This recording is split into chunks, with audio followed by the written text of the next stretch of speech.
이 인물이 궁금했다. 제35회 욥 1. 욥에 관한 성경의 기록이 이해가 가십니까? 성경을 읽다 보면 정말로 이해가 안 가는 내용이 많이 있습니다.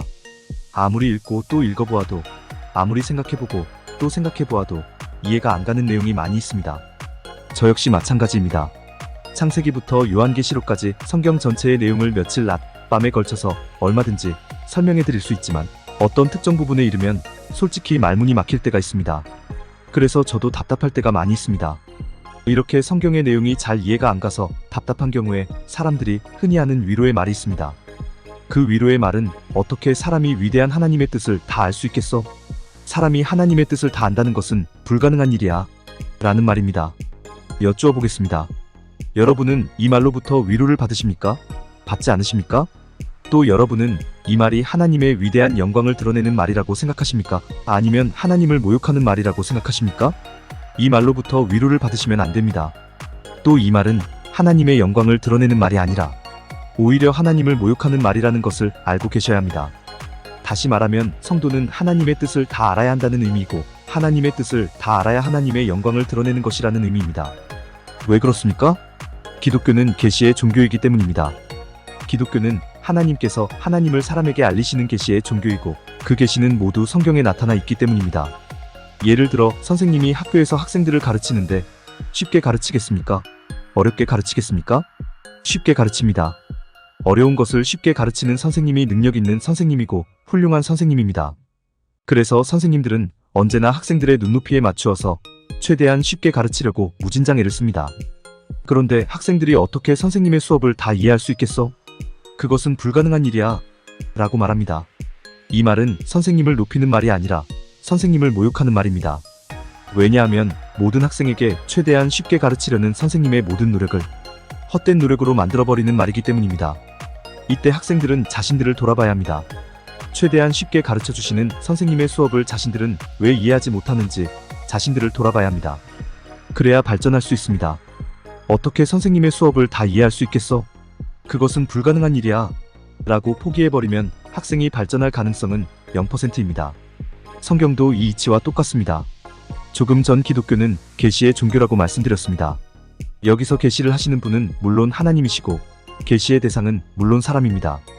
즉 하나님께서는 사람의 눈높이에 맞춰서 자신을 최대한 쉽게 계시하시는데 사람들이 그 계시를 전혀 알아차리지 못하고 어떻게 사람이 위대한 하나님의 뜻을 다 알 수 있겠어? 사람이 하나님의 뜻을 다 안다는 것은 불가능한 일이야 라고 말하면 이 말은 결국 하나님의 노력을 헛된 노력으로 만들어버리는 말이고 결국은 하나님을 모욕하는 말이 되는 것입니다. 하나님은 성경을 통해 자신을 계시하시는데 사람들이 최대한 이해하기 쉽도록 계시하십니다. 사람들이 몰라도 되는 내용은 아예 계시하시지도 않고 사람들이 반드시 알고 있어야만 하는 내용을 최대한 간결하게 계시하십니다. 그래서 성경에서 이해하지 못하는 내용이 있다면 포기하는 것이 아니라 먼저 나를 돌아봐야 합니다. 내가 잘못 생각하고 있는 것은 아닌지, 나의 관점에 문제가 있는 것은 아닌지 먼저 나를 돌아봐야 합니다. 그래야 발전할 수 있습니다. 그래야 바른 진리에 이를 수 있습니다. 이런 말씀을 드리는 이유는 오늘부터 이 인물이 궁금했다 시간에 살펴보고자 하는 욥에 관한 성경의 기록 중에 이해하기 어려운 내용이 여럿 기록되어 있기 때문입니다. 특히 욥기의 도입부인 욥기 1장과 2장에 이런 내용이 집중되어 있습니다. 그러다 보니까 어떻게 사람이 위대한 하나님의 뜻을 다 알 수 있겠어? 사람이 하나님의 뜻을 다 안다는 것은 불가능한 일이야 라고 말하면서 욥기 1장과 2장에서 욥기 읽기를 포기해버립니다. 그리고 욥기는 이해하기가 너무나 어려운 책이라고 규정해버립니다. 그러나 알고 보면 욥기만큼 재미있는 책이 없습니다. 알고 보면 욥기만큼 쉬운 책이 없습니다. 정말로 그런지 지금부터 욥기 속으로 들어가 보겠습니다. 조금 전 욥기에는 이해하기가 너무나 어려운 내용이 여럿 기록되어 있다고 말씀드렸습니다. 첫 번째가 욥기 1장 1절 우스 땅의 욥이라 불리는 사람이 있었는데 그 사람은 온전하고 정직하여 하나님을 경외하며 악에서 떠난 자더라라는 내용입니다. 욥기는 첫 구절부터 이해하기 어려운 내용으로 출발하고 있습니다. 여러분 모두가 너무나 잘 알고 계시다시피 창세기 3장에서 모든 사람이 죄인이 되었습니다. 그렇다면 욥은 죄인이어야 합니까? 의인이어야 합니까? 죄인이어야 합니다.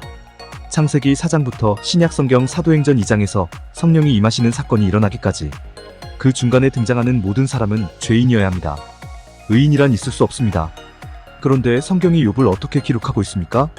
욥을 온전하고 정직하고 하나님을 경외하고 악에서 떠난 사람이라고 기록하고 있습니다. 또 자식 복과 재물 복이 철철 넘치는 사람으로 기록하고 있습니다. 또 하나님을 섬기는 데에도 소홀함이 전혀 없는 사람으로 기록하고 있습니다. 욥기 1장 3절. 이 사람은 동방 사람 중에 가장 훌륭한 자라라는 기록이 있는데 이 기록에 정말로 어울릴 만한 완벽한 사람입니다. 하지만 모든 사람이 죄인인 시대에 어떻게 이런 욥 같은 사람이 나올 수 있는지 도저히 이해가 가지 않습니다. 물론 개천에서 욕난다라는 말이 있고 돌연변이라는 말도 있습니다. 또 사람 살아가는 세상에 예외적인 현상이 얼마든지 있을 수 있다는 것을 부인하지 않습니다. 그러나 성경에는 예외적인 이야기가 들어있어서는 안 됩니다. 왜냐하면 성경은 진리를 다루는 책이기 때문입니다. 그래서 모든 사람이 죄인인 시대에 예외적으로 욥 같은 사람이 있다는 것은 성경에는 결코 있을 수 없는 일입니다. 성경이 혹시 실수한 것은 아닌지 의심을 떨쳐버릴 수가 없습니다. 두 번째로 이해하기 어려운 내용이 욥기 1장 6절. 하루는 하나님의 아들들이 와서 여호와 앞에 섰고 사탄도 그들 가운데에 온지라라는 내용입니다. 만약에 이 구절이 하루는 사탄의 아들들이 와서 여호와 앞에 섰고 사탄도 그들 가운데에 온지라라고 기록하고 있다면 그래도 이해하기가 조금 쉽습니다. 사탄의 아들들이 사탄을 보필하는 일은 얼마든지 있을 수 있는 일이기 때문입니다. 그런데 하나님의 아들들이 와서 여호와 앞에 섰고 사탄도 그들 가운데에 온지라라고 기록하고 있습니다. 글자 그대로 보면 하나님의 아들들이 사탄을 모시고 여호와 하나님 앞에 서 있는 장면입니다. 즉 사탄을 보필하고 있는 존재가 사탄의 아들들이 아니라 하나님의 아들들인 것입니다. 어떻게 이런 일이 일어날 수 있습니까? 성경이 혹시 실수한 것은 아닌지 의심을 거둘 수 없습니다. 그런데 세 번째로 놀라운 일이 또 일어납니다. 정신을 차릴 새가 없습니다. 그 내용이 욥기 1장 7절. 여호와께서 사탄에게 이르시되 네가 어디서 왔느냐라고 하나님께서 사탄에게 말을 건네는 장면입니다. 하나님과 사탄이 대화를 나누는 일이 어떻게 있을 수 있습니까? 물론 마태복음 4장에 보면 예수님과 사탄이 대화를 나누는 장면이 기록되어 있습니다. 그러나 그때의 대화는 예수님께서 사탄의 시험을 물리치시는 대화였습니다. 하지만 오늘은 네가 어디서 왔느냐라고 하나님께서 먼저 사탄에게 다정하게 말을 건넵니다. 여러분도 잘 아시다시피 사탄은 하나님의 대적자입니다. 하나님의 창조 사역의 궁극적 목적이었던 사람을 꾀어서 하나님을 부인하고 하나님을 거부하도록 만든 당사자가 바로 사탄입니다. 안식에 들어가셨던 하나님을 다시 수고하고 애쓰실 수밖에 없는 상황으로 몰아넣은 당사자가 바로 사탄입니다. 요한계시록에서 하나님께서 소멸시키는 당사자가 바로 사탄입니다. 그런데 그런 사탄에게 하나님께서 말을 건넵니다. 그것도 다정하게 말입니다. 어떻게 이럴 수 있습니까? 성경이 혹시 실수한 것은 아닌지 의심을 거둘 수 없습니다. 정신을 차릴 새도 없이 도저히 이해할 수 없는 네 번째 장면이 또 나옵니다. 그 장면이 욥기 1장 8절. 여호와께서 사탄에게 이르시되 네가 내 종욕을 주의하여 보았느냐? 그와 같이 온전하고 정직하여 하나님을 경외하며 악에서 떠난 자는 세상에 없느니라라고 말씀하시는 장면입니다. 지금 하나님께서 무엇을 하고 계십니까? 자랑하고 계십니다. 사탄에게 욥을 자랑하고 계십니다. 이게 참으로 말도 안 되는 장면이 아닐 수 없습니다. 하나님은 천지창조 때 천지 만물을 지으실 때마다 좋아하셨을 뿐입니다. 천지창조의 최종 목적이었던 사람을 지으신 이후에는 심히 좋아하셨을 뿐입니다. 아무 흠이 없는 온전한 세상, 아무 흠이 없는 온전한 사람을 지으셨지만 하나님은 하나님의 업적을 과시하지도 않았고 하나님의 업적을 생색내지도 않았고 하나님의 업적을 자랑하지도 않으셨습니다. 왜냐하면 과시와 생색과 자랑이 모든 갈등의 주요 원인이 되고 그 갈등으로 인하여 하나됨이 깨질 수 있다는 것을 너무나 잘 아시는 하나님이셨기 때문입니다. 그래서 하나님은 사람도 절대로 자랑하지 않는 삶을 살도록 하셨습니다. 그 대표적인 표현이 에베소서 2장 8절로 9절. 너희는 그 은혜에 의하여 믿음으로 말미암아 구원을 받았으니 이것은 너희에게서 난 것이 아니요 하나님의 선물이라. 행위에서 난 것이 아니니 이는 누구든지 자랑하지 못하게 함이라라는 기록입니다. 그런데 정작 하나님이 욥을 자랑하고 있습니다. 어떻게 이럴 수 있습니까? 성경이 혹시 실수한 것은 아닌지 의심을 떨쳐버릴 수가 없습니다. 그러나 지금까지는 예고편에 불과합니다. 훨씬 더 놀라운 일, 훨씬 더 이해할 수 없는 다섯 번째 일이 우리를 기다리고 있습니다. 그 내용이 욥기 1장 12절. 여호와께서 사탄에게 이르시되 내가 그의 소유물을 다 내 손에 맡기노라. 다만 그의 몸에는 내 손을 대지 말지니라. 사탄이 곧 여호와 앞에서 물러가니라라는 내용입니다. 하나님께서 사탄에게 욥의 모든 소유물을 맡기고 있는 장면입니다. 만약에 사탄이 욥의 소유물을 늘어나게 해줄 가능성이 조금이라도 있는 존재라면 그래도 이해해줄 수 있습니다. 그런데 사탄은 간교한 존재입니다. 하나님과 사람과의 관계를 이간질하는 존재입니다. 즉 사탄이 욥의 소유물을 늘어나게 해줄 가능성은 0%라는 사실입니다. 하나님께서 이것을 모르실 리가 없습니다. 그런데도 하나님은 욥의 모든 소유물을 사탄에게 맡깁니다. 어떻게 이런 일이 일어날 수 있습니까?